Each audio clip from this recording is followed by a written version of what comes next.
आप देख रहे हैं पंजाब केसरी और मैं हूं आपके साथ दिशा गुप्ता।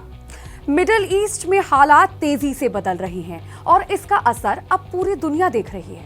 इसी बीच ईरान का एक नया बयान सामने आया है जिसने सबका ध्यान खींच लिया है।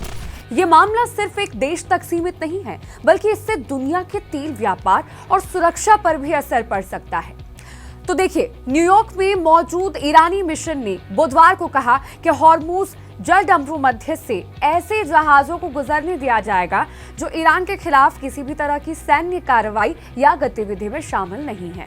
यानी अगर साफ शब्दों में कहा जाए तो गैर दुश्मन जहाज इस रास्ते का इस्तेमाल कर सकते हैं। ये जानकारी उन्होंने सोशल मीडिया प्लेटफॉर्म एक्स पर शेयर की है, लेकिन इसके साथ ईरान ने कुछ जरूरी शर्तें भी सामने रख दी हैं।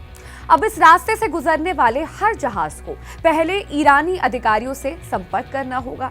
बिना जानकारी दिए या नियमों का पालन किए कोई भी जहाज यहां से नहीं गुजर सकेगा। ईरान ने यह भी साफ कर दिया है अपनी शर्त के जरिए कि सभी जहाजों को सुरक्षा से जुड़े नियमों का पूरी तरह से पालन करना होगा। अब इससे देखिए ये समझ में आता है कि ईरान इस अहम समुद्री रास्ते पर अपना कंट्रोल और मजबूत करना चाहता है। ये फैसला अमेरिका और इजरायल की बढ़ती सैन्य गतिविधियों को देखते हुए लिया गया है। ईरान ने सख्त चेतावनी भी दी है कि अगर उसके बिजली घरों या ऊर्जा से जुड़े ठिकानों पर कोई हमला होता है तो वो तुरंत और बहुत कड़ा जवाब देगा। अगर इस जलडंबरू मध्य की अहमियत को जरा समझें तो ये दुनिया के सबसे महत्वपूर्ण समुद्री रास्तों में से एक है। ये फारस की खाड़ी को ओमान की खाड़ी और आगे अरब सागर से जोड़ता है। यहां से दुनिया का लगभग 20 से 25% कच्चा तेल गुजरता है। इसीलिए अगर यहां कोई भी परेशानी या दिक्कत होती है तो उसका असर सीधे तौर पर तेल की कीमतों, वैश्विक बाजार पर पड़ता है। अब इसी बीच अमेरिकी राष्ट्रपति डोनाल्ड ट्रंप ने भी एक बड़ा दावा कर डाला है। उन्होंने कहा है कि अमेरिका इस टकराव में जीत हासिल कर चुका है।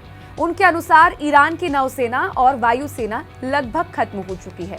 एक कार्यक्रम के दौरान उन्होंने कहा कि अब ईरान समझौता करना चाहता है क्योंकि उसका संचार तंत्र और ढांचा काफी हद तक तबाह हो गया है।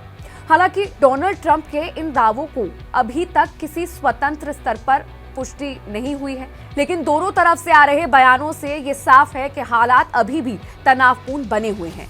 कुल मिलाकर ये पूरा मामला सिर्फ एक क्षेत्र तक सीमित नहीं रह गया है। इसका असर दुनिया देख रही है। अर्थव्यवस्था पर इसका असर पड़ रहा है। तेल की आपूर्ति और देशों के आपसी संबंधों पर भी इसका असर पड़ सकता है।